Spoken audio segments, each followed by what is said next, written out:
E aí, pessoal, vamos continuar aqui resolvendo as questões de direito ambiental do exame de ordem. João, militante ambientalista, adquire chácara em área rural já degradada, com o objetivo de cultivar alimentos orgânicos para consumo próprio. Alguns meses depois, ele é notificado pela autoridade ambiental local de que a área é de preservação permanente. Sobre o caso, assinale a afirmativa correta. A. João é responsável pela regeneração da área, mesmo não tendo sido responsável por sua degradação, uma vez que se trata de obrigação próprio terreno. B. João somente teria a obrigação de regenerar a área caso soubesse do dano ambiental cometido pelo antigo proprietário, em homenagem ao princípio da boa-fé. O único responsável pelo dano é o antigo proprietário, causador do dano, uma vez que João não pode ser responsabilizado por ato ilícito que não cometeu. Não há responsabilidade do antigo proprietário ou de João, mas da administração pública, em razão da omissão na fiscalização ambiental quando da transmissão da propriedade. Então vamos ver aqui o que é que a gente tem de fundamentação para isso aqui. Código Florestal Brasileiro, artigo 7º, a vegetação situada em APP deverá ser mantida pelo proprietário da área, possuidor ou ocupante a qualquer título, pessoa física ou jurídica, de direito público ou de direito privado. Parágrafo 1º, tendo ocorrido a supressão de vegetação situada em APP, o proprietário da área, possuidor ou ocupante a qualquer título, é obrigado a promover a recomposição da vegetação, ressalvados os usos autorizados previstos em lei. Parágrafo 2º, a obrigação prevista no parágrafo 1º tem natureza real e é transmitida ao sucessor no caso de transferência de domínio ou posse do imóvel rural.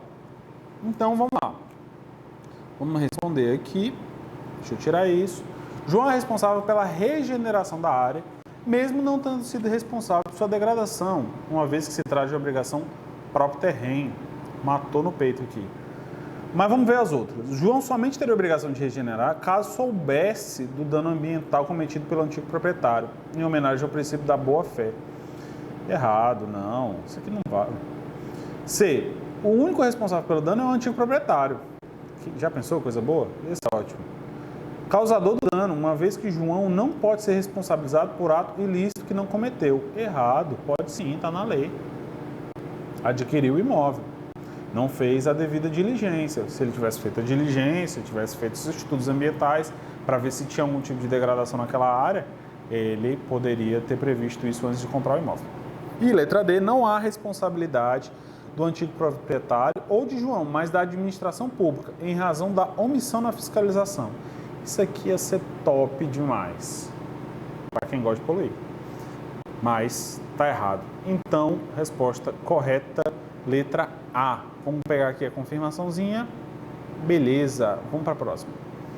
Opa, então deu a mesma questão aqui. Vamos pular. Pronto. João adquiriu em maio de 2000 um imóvel em área rural, banhado pelo Rio Formoso.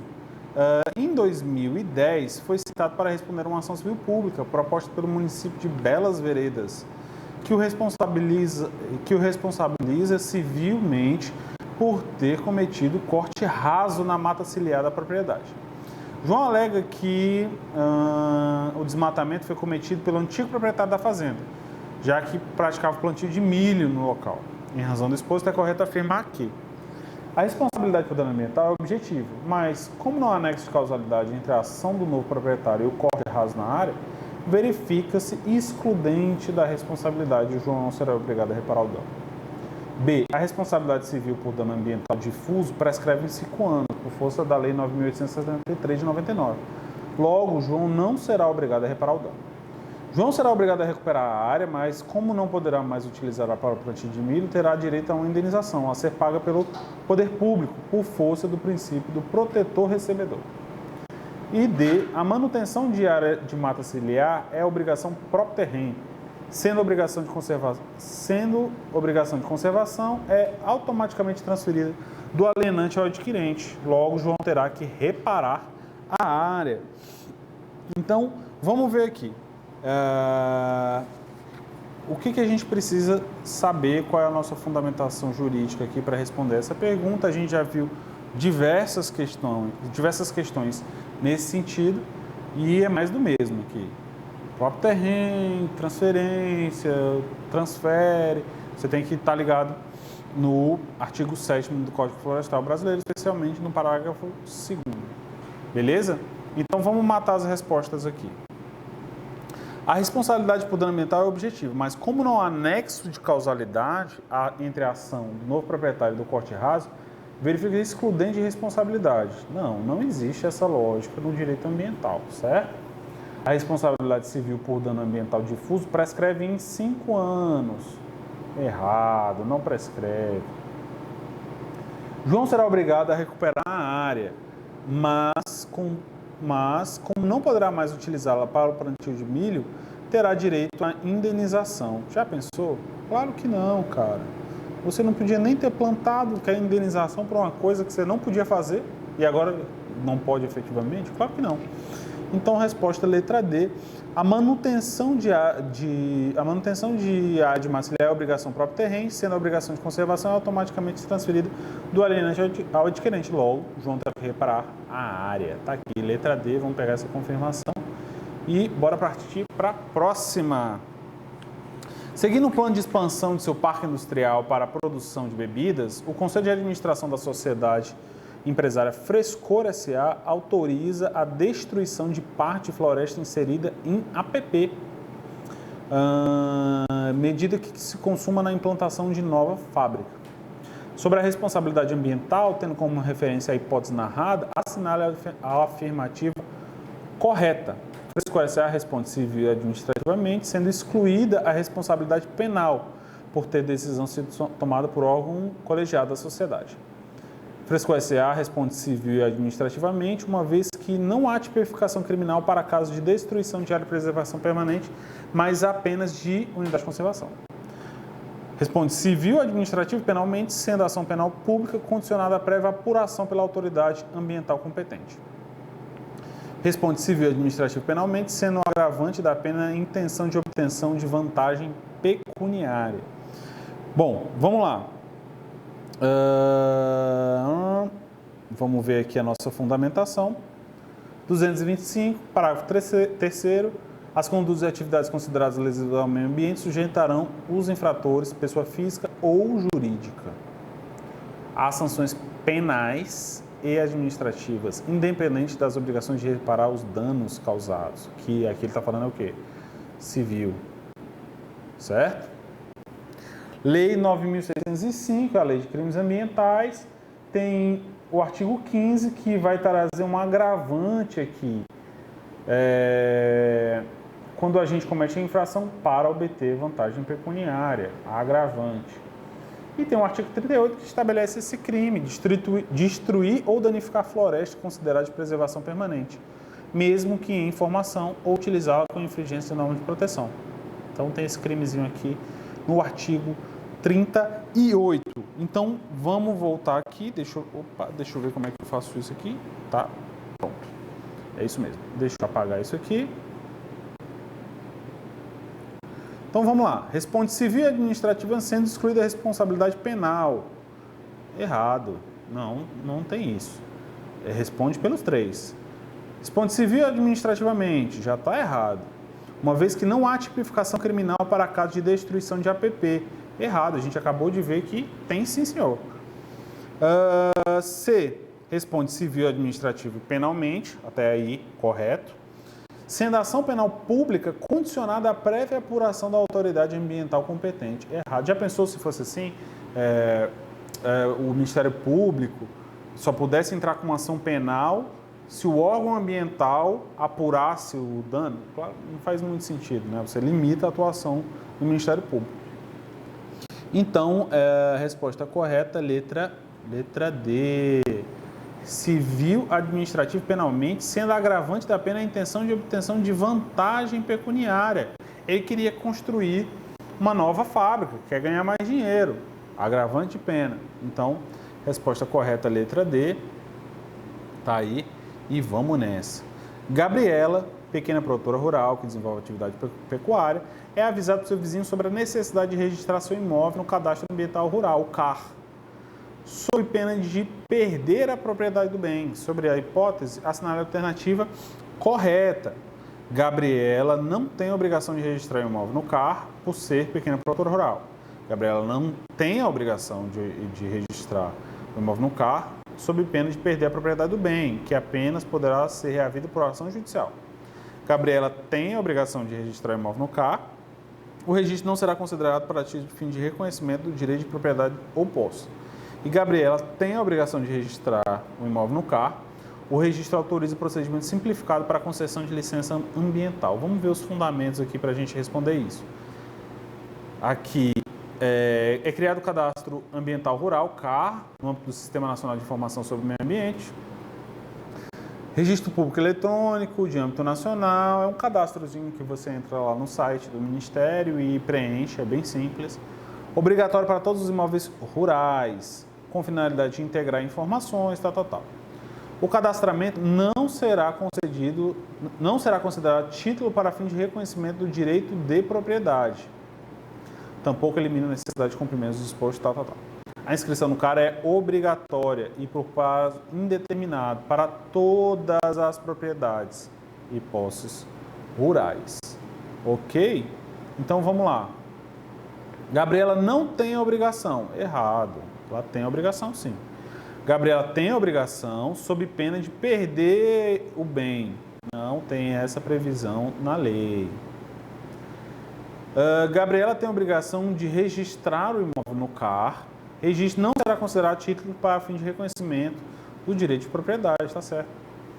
Gabriela tem a obrigação de registrar o imóvel no CAR. Registro autoriza o procedimento simplificado para a concessão da licença ambiental. Tá errado, não é isso, Brasil. Tá aí, letra C. Vamos para a próxima. Configurado violação de dispositivos da lei do Sistema Nacional da Unidade de Conservação, especificamente sobre a restauração e recuperação de ecossistemas degradados, o Estado Z promove a ação civil pública em face de Josemar, causador do dano. Em sua defesa judicial, Josemar não nega a degradação, mas alega o direito subjetivo de celebração de um termo de ajustamento de conduta, com a possibilidade de transacionar sobre o conteúdo das normas sobre restauração e recuperação. Sobre a hipótese, assinale a afirmativa correta. Vamos fazer o seguinte, vamos ler primeiro aqui as fundamentações. Lei 7.347 tem legitimidade para aprovação principal e ação cautelar. Essa aqui é a lei da ação civil pública. E lá no artigo 5º, você tem um parágrafo 6º que vai dizer o seguinte: os órgãos públicos legitimados poderão tomar dos interessados compromisso de ajustamento de conduta às exigências legais, mediante combinações que terá eficácia de título executivo extrajudicial. Palavra-chave: poderão. Poderão. Não irão. Poderão. Então vamos aqui. Eu vou apagar isso e vamos lá. Josemar não possui direito subjetivo à celebração do TAC. Aqui, beleza. Que, caso celebrado, não pode dispor sobre o conteúdo da norma violada, mas sobre a forma do seu cumprimento. Beleza, é isso mesmo. O TAC não pode ser celebrado, uma vez que a ação civil pública foi proposta pelo Estado e não pelo Ministério Público. Quando ele fala aqui, ó, o Estado Z promove a ação civil pública em face de Josemar. Quando ele fala Estado Z, é lógico que é representado pelo Ministério Público. E o TAC ele pode ser sim celebrado. O Josemar ele não tem um direito subjetivo a esse TAC, ele não tem direito de exigir o TAC, né? Então, errado. Josemar possui direito subjetivo a celebrar o TAC. Errado, a gente já viu que não. Sob pena de violação ao princípio da isonomia, mas sem que haja possibilidade de flexibilizar o conteúdo das normas violadas. Josemar possui direito subjetivo de celebrar o TAC. Errado. Valendo o termo como título executivo extrajudicial. Então, resposta correta, letra A. Vamos ver aqui. Opa, saiu ali a confirmação. Vamos para a próxima. Pedro, em visita a determinado município do interior do estado do Rio de Janeiro, decide pichar e deteriorar a fachada de uma igreja local tombada por seu valor histórico e cultural pelo Instituto Estadual do Patrimônio Histórico e Cultural, INEPAC, autarquia estadual. Considerando o caso em tela, assinale a afirmativa correta. Vamos pegar aqui a fundamentação dessa resposta antes da gente entender. Conceito de meio ambiente. Meio ambiente natural, meio ambiente artificial, cultural do trabalho, e uma nova corrente traz o conceito de meio ambiente genético também. Então vamos começar aqui a ler. Eu vou apagar isso aqui, que eu me enrolo sempre, mas pronto. Agora sim. Pedro será responsabilizado apenas administrativamente, com pena de multa, uma vez que os bens integrantes do patrimônio cultural brasileiro não se sujeitam, para fins de tutela, ao regime de responsabilidade civil ambiental, que trata somente do meio ambiente natural. Errado, isso aqui não é verdade, não é verdade. Tá ok? Pedro será responsabilizado administrativamente e penalmente, não podendo ser responsabilizado civilmente, pois o dano, além de não poder ser considerado de natureza ambiental, não pode ser objeto de simultânea recuperação e indenização. Errado, também não é o caso.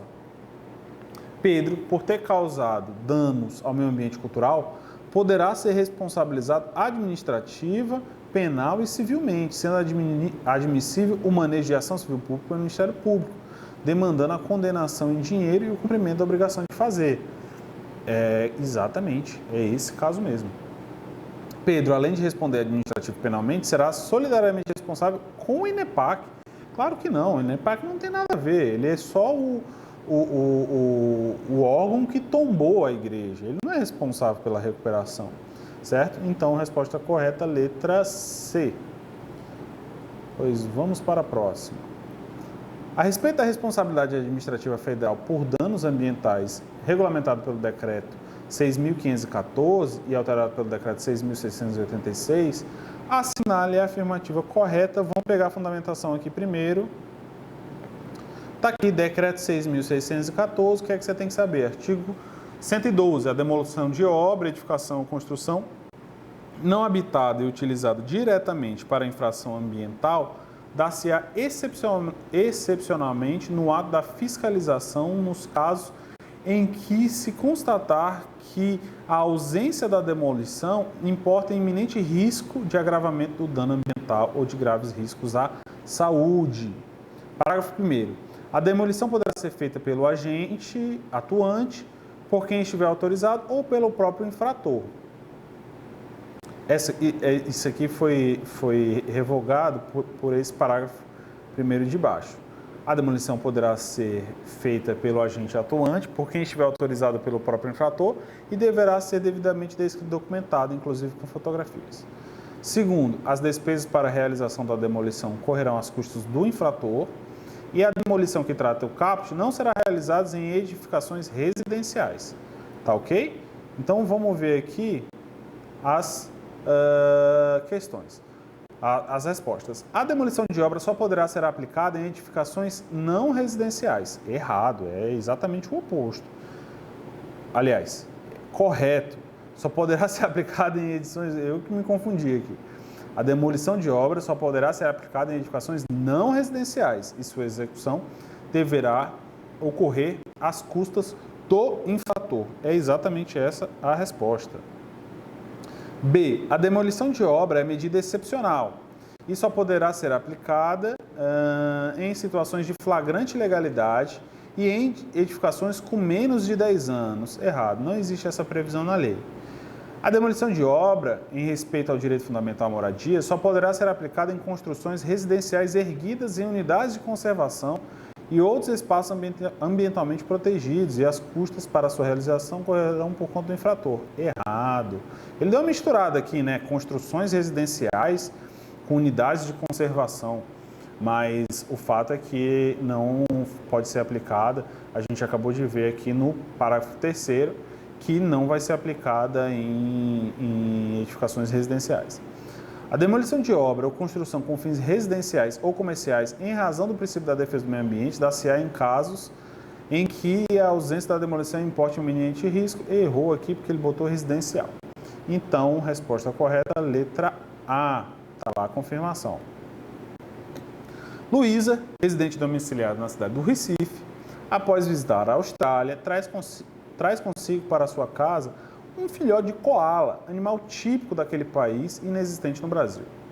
Tendo em vista tal situação, assinale a afirmativa correta. Vamos ver aqui a fundamentação primeiro. Lei de crimes ambientais, existe um crime, artigo 31. Introduzir espécime animal no país sem parecer técnico oficial favorável e licença expedida por autoridade competente. E lá no informativo do STF 853, ele vai trazer uma questão importante, que é a competência da Justiça Federal para julgar esse tipo de caso. Compete à Justiça Federal processar e julgar o crime ambiental de caráter transnacional, que envolva animais silvestres ameaçados de extinção e espécimes exóticos protegidos por compromissos internacionais assumidos pelo Brasil. Então vamos ver as opções aqui, quais são as respostas. Qual é a resposta? Ao trazer o animal, Luísa não cometeu qualquer ilícito. Não, né, amigo? A gente acabou de ver que tem um crime. Já que a propriedade de animais domésticos é livre no Brasil. Pô, e koala é animal doméstico? Pelo amor de Deus, hein? Ao trazer o animal, Luísa, em princípio, não cometeu qualquer ilícito ambiental. Cometeu. Luísa, não pode trazer koala para o Brasil. Cometeu. Pois o crime contra o meio ambiente só se configuraria caso Luísa abandonasse ou praticasse ações de crueldade contra o animal por ela adotado. Não. Ao trazer o animal, Luísa cometeu crime ambiental, pois introduziu no Brasil, sem prévio licenciamento ambiental, sendo a Justiça Estadual de Pernambuco competente para julgar eventual ação. Errado. Resposta letra D. Ao trazer o animal, Luísa cometeu crime ambiental, pois introduziu no Brasil sem licença e sem parecer técnico oficial favorável, sendo a Justiça Federal competente para julgar a ação. É isso aqui mesmo. Vamos para mais uma. A Lei 9.605 de 98, regulamentada pelo Decreto 6.514, que dispõe sobre as sanções penais e administrativas derivadas de condutas e atividades lesivas ao meio ambiente, trouxe novidades nas normas ambientais. Entre elas está, vamos ver o que a gente tem aqui. Lei de crimes ambientais é o artigo 4º. Poderá ser desconsiderada a personalidade jurídica sempre que sua personalidade for obstáculo ao ressarcimento de prejuízos causados à qualidade do meio ambiente. Então vamos lá. É a primeira mesmo. A desconsideração da personalidade jurídica, que foi estabelecida para responsabilizar a pessoa física sempre que sua personalidade for obstáculo ao ressarcimento dos prejuízos causados à qualidade do meio ambiente. Matou logo na primeira. Possibilidade de assinatura de termo de ajustamento de conduta. Isso já existia muito antes, a gente acabou de ver aqui. A possibilidade de ajustamento de conduta já existia. Responsabilidade penal objetiva pelo cometimento de crimes ambientais. Isso aqui já existia também, e a substituição da pena privativa de liberdade pela restritiva de direitos quando se tratar de crime doloso. Então, a gente está na letra A, é essa mesmo, e vamos para mais uma. Diante das disposições estabelecidas pela lei tal, 9.605, sobre as sanções penais e administrativas derivadas das condutas e atividades lesivas ao meio ambiente, assinale a alternativa correta. Olha aí, Lei de Crimes Ambientais, artigo 4, a gente acabou de ver, e o artigo 10. As penas de interdição temporária de direitos são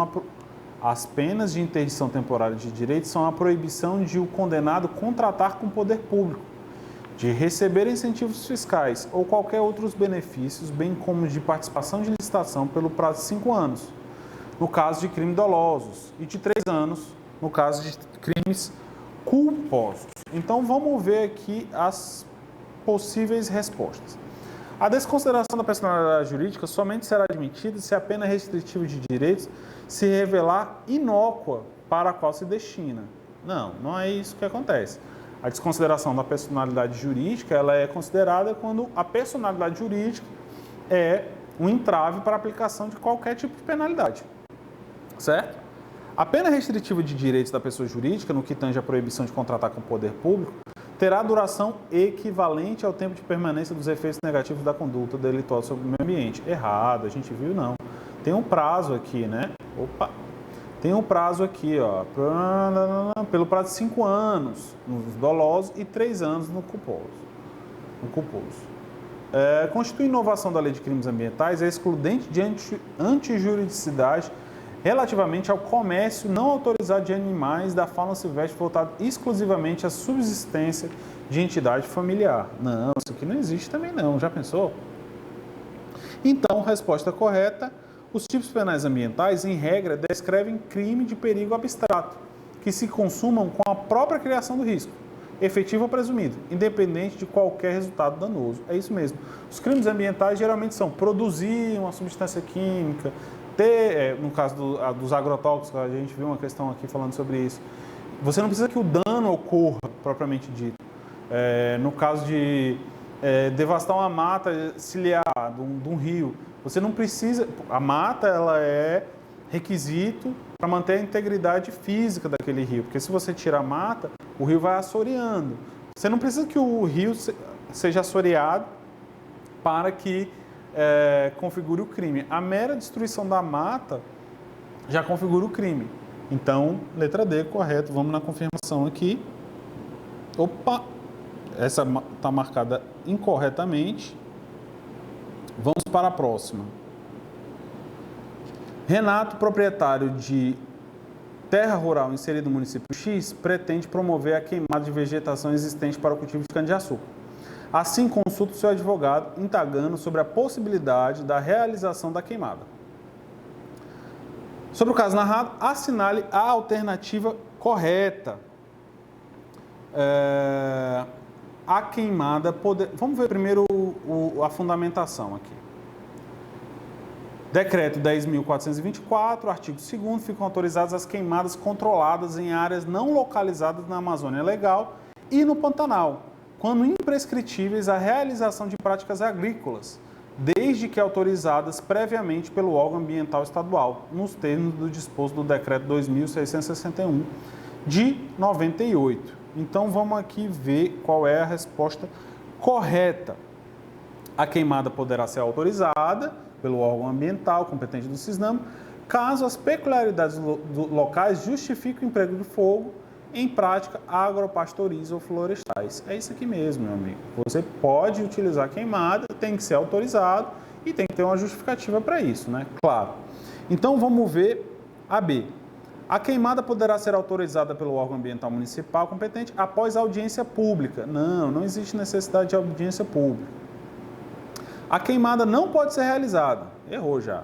Constituindo fato tipificado como crime ambiental, caso a área esteja inserida em unidade de conservação. Existe realmente um crime ambiental relacionado a queimadas, mas não é o caso. Ela pode ser relacionada, precisa de uma autorização. E D, a queimada não dependerá de autorização. Está errada já, então, correto, letra A. Vamos lá? Tá aí. E vamos agora para a parte final aqui das questões. É um apurado de vários assuntos: Política Nacional de Recursos Hídricos, mudanças do clima, saneamento básico, resíduos sólidos. São políticas bem pulverizadas e cai eventualmente uma questão ou outra, certo? Então eu reuni todas em um só, é muita coisa. Cada política dessa é uma norma diferente. Então, é um assunto bem complicado, mas caiu já na prova, a gente vai analisar todas essas questões, tá ok? Então, vamos ver aqui qual é a primeira. A União edita o Decreto 123, que fixa as regras pelas quais serão outorgados o direito de uso dos recursos hídricos existentes em seu território, garantindo que seja assegurado o controle quantitativo e qualitativo dos usos da água. Determinada sociedade empresária especializada no serviço de saneamento básico, interessada na outorga de recursos hídricos, consulta seu advogado para analisar a possibilidade de assumir a prestação de serviço. Desse modo, de acordo com a lei da Política Nacional de Recursos Hídricos, assinale a opção que indica o uso de recursos hídricos que pode ser objeto da referida outorga pela União. Então, vamos lá. Aqui a gente está falando de recursos hídricos, né? Tem que tomar cuidado para não confundir recursos hídricos com saneamento. São coisas diferentes. Recursos hídricos é a utilização de água, principalmente água potável, poço de água e tudo mais. Então, ele vai tentar, ele está perguntando, com base na lei, na Política Nacional de Recursos Hídricos, qual é a opção que indica os recursos hídricos que pode ser objeto dessa outorga da União. Vamos ver o que a gente tem de fundamento primeiro. Artigo 20 da Constituição: são bens da União os lagos, os rios e qualquer corrente de água em terreno em seu domínio, ou que banhe mais de um estado, sirva de limite com outros países, ou se estenda a território estrangeiro ou dele provenham, bem como os terrenos marginais e as praias pluviais. A Lei 9.433, que traz a Política Nacional dos Recursos Hídricos, também vai dizer o seguinte no artigo 14. A outorga efetivar-se-á por ato de autoridade competente do Poder Executivo Federal, dos Estados ou do Distrito Federal. Então, vamos ver aqui qual é a resposta que a gente está procurando. O lançamento de esgotos em corpo de água que separe dois estados da federação com o fim da sua diluição. A pergunta é: a outorga da União que separa dois estados da federação matou aqui logo na primeira. Então vamos lá. Captação da água de um lago localizado em terreno municipal. Isso aqui não é competência da União. A extração da água de um rio que banha apenas um estado. Também não é competência da União. O uso de recursos hídricos para a satisfação das necessidades de pequenos núcleos populacionais distribuídos pelo meio rural. Também não é competência da União. Então, também não é essa a resposta correta. Letra A. Então, a gente continua no próximo vídeo a ver essas questões de direito ambiental.